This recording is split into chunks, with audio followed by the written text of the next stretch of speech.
How did Starbucks turn drinking coffee into a $100 billion company?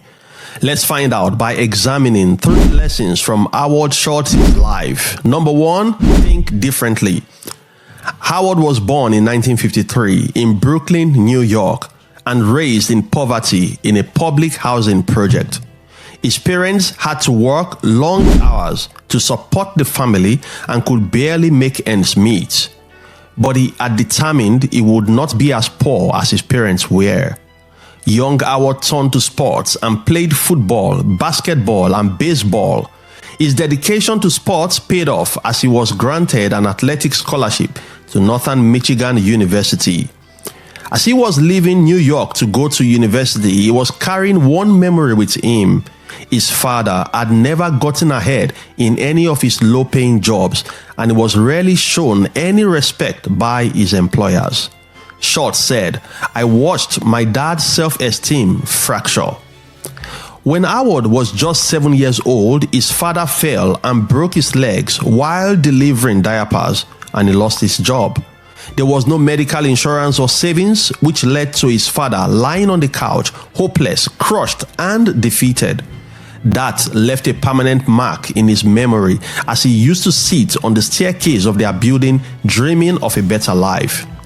Schultz went to college armed with the inspiration to make the most of his college days, both athletically and academically. His hard work paid off as he received a bachelor's degree in business and marketing in 1975, and is proud to be the first member of his family to attend college. Here's the lesson. If you were raised in poverty, living in the most despised suburb in your area, with no access to food, good education, and healthcare, you should not exclude yourself as a candidate of success. This is in no way meant to deny the existence of poverty and its impact on people's lives. What it's meant to do is to make you think differently. The beauty of humanity and God's creation is the ability to use our thoughts to change the course of our lives. If you don't like what you see in your life, you have the option of changing it. Instead of discouraging you, your background should inspire you to overcome. The meals you could not have as a child should inspire you to raise a family where food is not lacking. The education you lack should motivate you to educate your children, and the quality family time you did not experience should empower you to raise a loving family. If Schultz had allowed his family background to determine his future, then he would not have succeeded. Number 2, don't give up on your dreams. Schultz was on a business trip to Washington in 1981 to sell coffee makers, and then walked into a Starbucks cafe. Immediately, he fell in love with a flavorful coffee, and when he met with one of the owners, Jerry Baldwin, he expressed an interest in working there. By the following year, Schultz was hired as marketing director for the Seattle business. Now, when he started at Starbucks, the company did not sell coffee by the cup, but sold coffee beans and related products. But his orientation changed after a trip to Milan, Italy in 1983. While in Italy, Schultz was captivated by his experience at a cafe while drinking coffee. He was shocked to discover that the owners of the coffee shop knew their customers by name and had conversations with them while serving them coffee. He became convinced that he could replicate the Italian experience in America. Customers could sit in chairs and chat with the baristas while they drank their coffee. I believed the relationship I saw between people in Italy was transferable to America in a big way, Schultz explained later. But that was not to be, as he tried unsuccessfully to convince the owners of Starbucks to buy this novel idea. He then quit Starbucks in 1985 and went on to start his own coffee company called El Giornale. However, there was no money to fund the company. Schultz said he spoke to 242 people to raise the funds, and 217 out of them said no.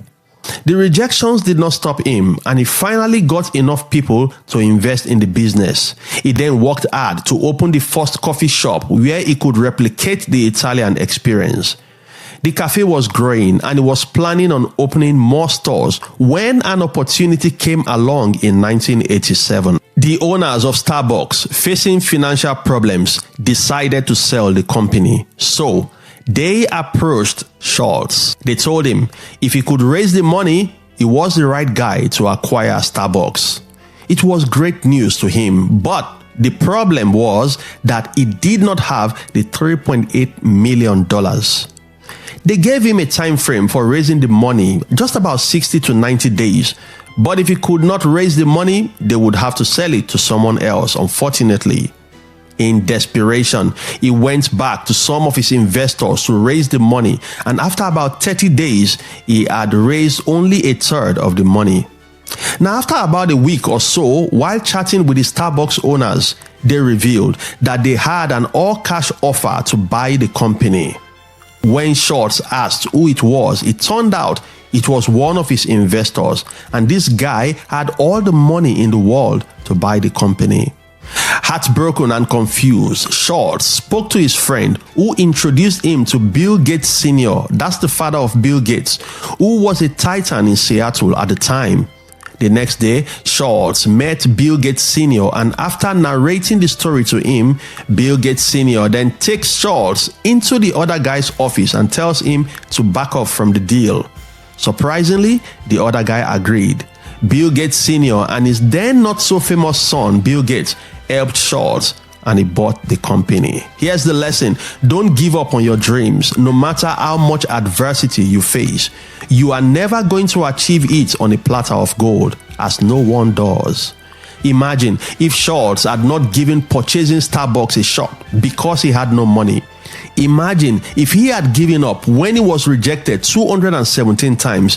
Imagine if he had stopped chasing the dream when he learned that someone far richer than him was going to buy the company. That should teach a lesson. Don't stop chasing that business idea or charity or degree that you want so badly. Give it one more shot, and you never know if your next shot is going to be the winning one. Hey, before we go on to the next secret of Schultz's success, please subscribe to the channel if you have not, to help us grow. On this channel, we focus on the secrets of successful people and how you can apply them to your life so you too can succeed. Number 3, take responsibility. By the time Schultz stepped down as chief executive of Starbucks in 2000, the coffee chain was one of the most recognizable brands and on a steady trajectory of growth. But then, 8 years later, trouble came. Schultz's previous tenure had seen promising growth, but now he faced a challenging mission to lead a turnaround of the company he had built. In 2008, Schultz came back to Starbucks as CEO in the middle of the financial crisis amid less spending by customers. Things got so bad that the sales per hour could not justify the labor. He was confused and started reaching out to other people who he felt were smarter, guys who were leading big retail brands. To his surprise, they wanted to know more from him because they were also in the same boat, and it looked like the company was finally going to collapse. As the world seemed to turn on Starbucks from newspapers to social media posts, Schultz knew he had to act fast. Schultz made the difficult decision to close hundreds of stores globally, even though it involved layoffs and financial setbacks. This allowed the company to focus on locations that could better serve customers and align with the brand's values. He also started re-emphasizing core values by pausing operations for a day to retrain baristas, ensuring they delivered the high-quality coffee experience Starbucks was known for. He aimed to restore Starbucks' reputation as a brand that valued human connection, and it worked. And Starbucks became profitable once more. Between 2008 to 2017, Schultz oversaw nearly $100 billion added to the company's market capitalization. Here is the lesson. It was Margaret Thatcher that said, "You may have to fight a battle more than once to win it. Success is a continuous endeavor, and sometimes you feel you've arrived at your destination and you can then rest on your laurels. Then trouble shows up. maybe in the form of new competition or technology or some human errors. You will have to take the responsibility, step into the ring again and fight to overcome. Schultz did that and succeeded. So, what can we learn from Schultz's life? He thought differently. He did not give up on his dreams and he took responsibility. You too can succeed if you do these. Hey, thanks for watching, and please let me know in the comments below, what lesson from Schultz's life are you going to apply to yours? Don't forget to like and share and subscribe. If you want more inspiration to fuel your success drive, then watch my other videos. Always remember, with God all things are possible. I'll see you in the next video. God bless you.